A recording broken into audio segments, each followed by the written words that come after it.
mengikuti Al-Quran dan Sunnah, sesuai pemahaman Salafus Shalih. Korupsi, api yang membakar negeri.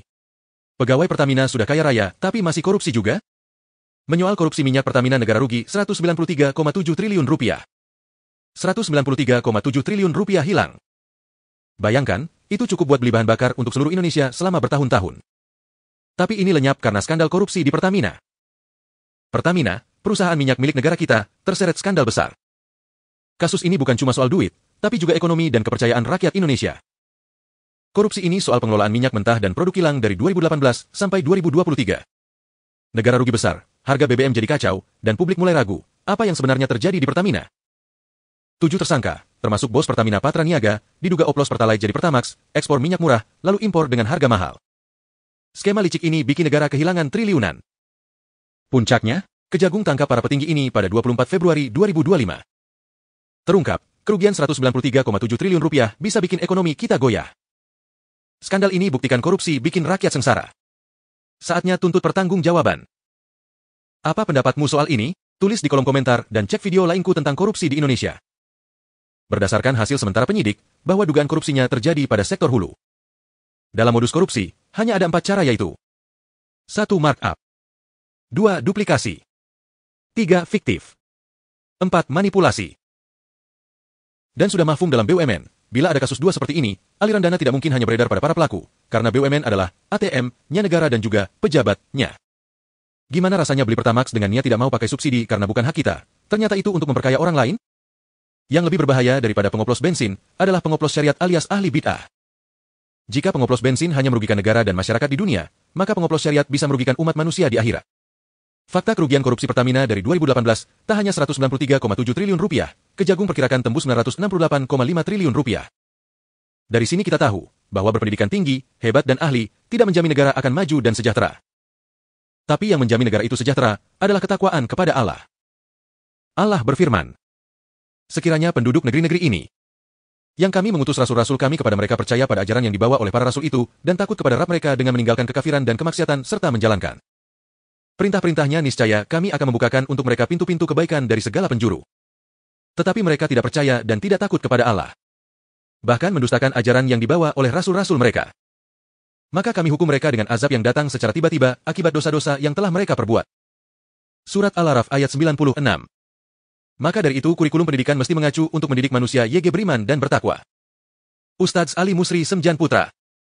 Menurut informasi dari saudara yang bekerja di Pertamina Tarakan, sebenarnya bahan bakar yang diproduksi sudah memiliki RON 92. Minyak mentah dari Tarakan dibawa ke kilang di Singapura, di mana hasil akhirnya adalah RON 92. Hal ini terjadi karena di pasar dunia, bahan bakar dengan campuran kimia untuk mencapai RON 92 lebih umum ditemukan, sedangkan yang di bawah itu semakin sulit didapat. Namun, setelah dikirim kembali ke Tarakan, angka oktannya justru diturunkan menjadi RON 90, dan dulu bahkan ada yang menjadi RON 88 saat premium masih tersedia. Praktek seperti ini sebenarnya sudah berlangsung lama. Hal ini memang terasa janggal, mengingat seharusnya jika ingin transparan, yang disubsidi adalah RON 92 sebagai angka oktan terendah yang tersedia di pasar dunia. Di Malaysia saja, standar oktan minimum adalah RON 92, sedangkan Indonesia masih menjual bahan bakar dengan oktan di bawah angka tersebut. Adi Kurniawan Susanto. Nah, inti masalahnya justru di situ, Cak. Oplosan, mixing, atau proses kimia di kilang itu hal biasa, yang penting produk akhirnya sesuai dengan spesifikasi yang ditetapkan oleh ESDM. Tapi yang jadi persoalan besar adalah proses impornya. Anggaran yang seharusnya untuk impor RON 92 malah digunakan untuk membeli RON 90. Selisih anggarannya gede banget, dan disitulah potensi kejanggalannya. Di media, sebagian pemberitaan justru misleading, lebih fokus ke isu teknis di kilang daripada menyentuh akar masalah sebenarnya, yaitu impor yang tidak sesuai spesifikasi. Padahal, kalau mau diusut serius, ini bukan sekadar masalah pencampuran di kilang, tapi lebih ke arah dugaan penyimpangan dalam pengadaan bahan bakar itu sendiri. Rinaldi Wiryadinata. Korupsi, api yang membakar negeri. Korupsi ibarat api, bahan bakarnya adalah keserakahan. Oksigennya adalah adanya kesempatan. Pemantiknya adalah kebutuhan, gaya hidup. Seperti halnya api, korupsi tidak akan terjadi jika ketiga faktor tersebut tidak muncul secara bersamaan dalam diri seseorang. Sebaliknya, diperlukan penangkal atau retardant yang kuat agar seseorang tidak terbakar dalam api korupsi. Apa penangkal itu? Orang yang memiliki tauhid yang kuat tidak akan serakah atau terobsesi menimbun harta, karena ia yakin bahwa tanpa korupsi pun rezekinya tidak akan berkurang sedikitpun dari apa yang telah Allah tetapkan baginya. Jika diberi jabatan, ia akan menjalankannya dengan amanah dan tidak akan tergoda oleh bisikan syaitan yang, secara alami, selalu menakut-nakuti manusia dengan kemiskinan. Sebab, ia telah siap menerima dan rida dengan segala ketetapan Allah. Dengan tauhid yang kokoh, tidak akan ada pula faktor pemicu korupsi, yaitu gaya hidup glamor ala kaum hedonis. Sebab, fokus hidupnya adalah beribadah kepada Allah dan meneladani gaya hidup Nabi yang sederhana dan penuh keberkahan. Jadi, jika di Indonesia korupsi masih merajalela, akar permasalahannya bukan sekadar lemahnya hukum atau sistem pengawasan, melainkan darurat tauhid. Sesederhana itu. Katon Kurniawan. Pegawai Pertamina sudah kaya raya kok masih korupsi juga? Itulah dunia, tidak pernah puas kalau kita berambisi padanya. Rasulullah Shallallahu Alaihi Wasallam bersabda, andai Bani Adam memiliki 2 lembah yang penuh dengan harta, maka dia akan mencari lembah yang ketiga. Dan tidak ada yang bisa memenuhi perut Bani Adam kecuali tanah, yaitu kematian. Hadits riwayat Bukhari nomor 6436 dan Muslim nomor 1048. Keserakahan manusia terhadap harta lebih parah daripada keserakahan binatang. Nabi Shallallahu Alaihi Wasallam bersabda, 2 ekor serigala yang dilepas kepada seekor kambing, itu tidak lebih rusak daripada ambisi manusia terhadap harta dan kedudukan yang merusak agamanya. Hadis riwayat At-Tirmidzi nomor 2376.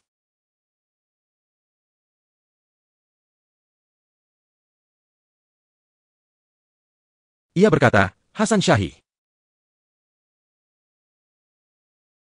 Dunia itu jika kita tidak menundukkan pandangan terhadapnya, akan selalu nampak menggiurkan.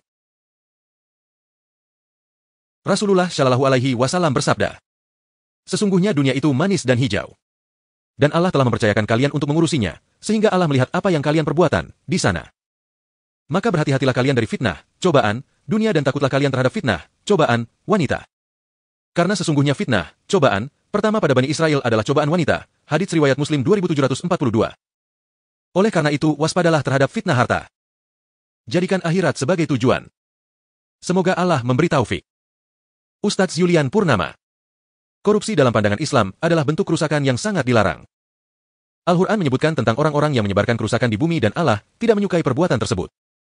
Sebagai contoh, dalam surah Al-Baqarah ayat 205, Allah berfirman, dan apabila ia berpaling dari kamu, ia berjalan di bumi untuk mengadakan kerusakan padanya, dan merusak tanam-tanaman dan binatang ternak, dan Allah tidak menyukai kerusakan. Dalam hadits, Rasulullah menekankan pentingnya menjaga diri dari hal-hal yang tidak jelas yang dapat membawa kepada perbuatan haram.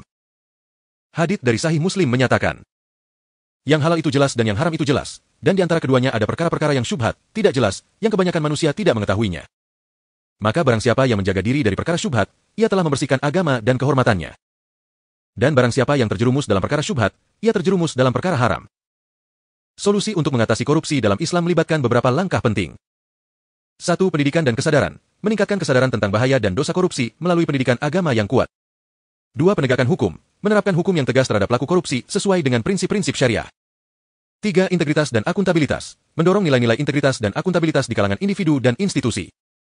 4. Pengawasan dan transparansi. Memastikan adanya sistem pengawasan yang efektif dan transparansi dalam pengelolaan keuangan publik. 5. Peningkatan spiritual. Memperkuat hubungan dengan Allah dan meningkatkan ketakwaan agar individu menjauhi perbuatan yang merusak. Dengan langkah-langkah ini, diharapkan korupsi dapat diminimalisir dan masyarakat dapat hidup dalam keadilan dan kesejahteraan.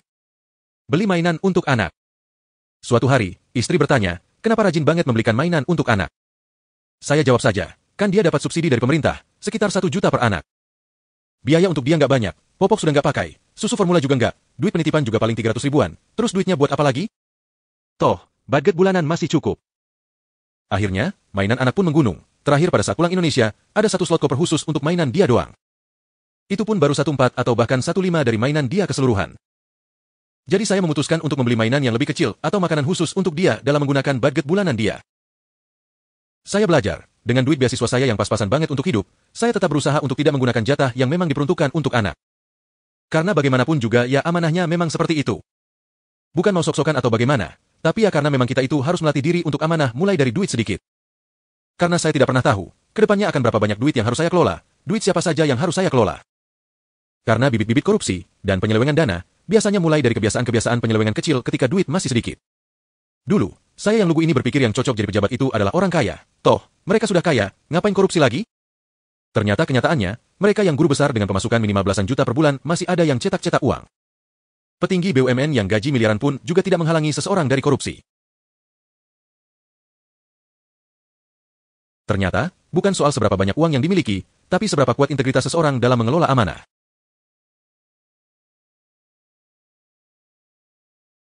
Kalau sejak awal sudah terbiasa mengambil yang bukan haknya, sekecil apapun jumlahnya, maka saat uang yang dikelola semakin besar, kebiasaan itu akan sulit dihilangkan. Mungkin awalnya hanya sekadar memakai dana yang bukan haknya dengan alasan nanti diganti, atau ini kan masih dalam batas wajar. Tapi lama-kelamaan, batas itu semakin kabur. Sampai akhirnya jadi normal untuk mengambil sesuatu yang bukan miliknya. Saya sadar, mendidik diri sendiri untuk jujur dan bertanggung jawab itu harus dimulai dari hal kecil. Kalau uang anak memang dialokasikan untuk kebutuhan mereka, ya harus digunakan untuk mereka, bukan buat menambal kebutuhan lain. Kalau dari sekarang sudah bisa menahan diri untuk tidak menyentuh dana yang bukan hak saya, semoga ke depannya, saat mengelola uang dalam jumlah lebih besar, saya bisa tetap amanah. Dan ini bukan hanya soal uang. Ini juga soal bagaimana kita bersikap terhadap hak orang lain. Kalau sejak kecil anak saya melihat bahwa ayahnya selalu menggunakan uangnya dengan jujur, dia akan belajar nilai kejujuran itu.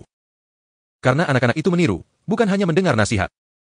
Mereka menyerap dari apa yang mereka lihat setiap hari. Jadi, meskipun mungkin terlihat sederhana, membelikan mainan, memilih bagaimana mengalokasikan dana untuk anak, sebenarnya ini adalah latihan kecil dalam menjaga amanah. Sebuah latihan yang, semoga, bisa membuat saya lebih siap untuk tanggung jawab yang lebih besar di masa depan. Walaupun, saya sih pengennya jadi orang yang biasa-biasa saja. Makin besar tanggung jawab makin pusing dan membingungkan mengelolanya. Tentunya, tidak lupa senantiasa berdoa kepada Allah agar diberikan ketakwaan dan petunjuk agar senantiasa dijaga dari mengambil atau memanfaatkan apa yang sebenarnya bukan hak kita. Muhammad Farid Maricar.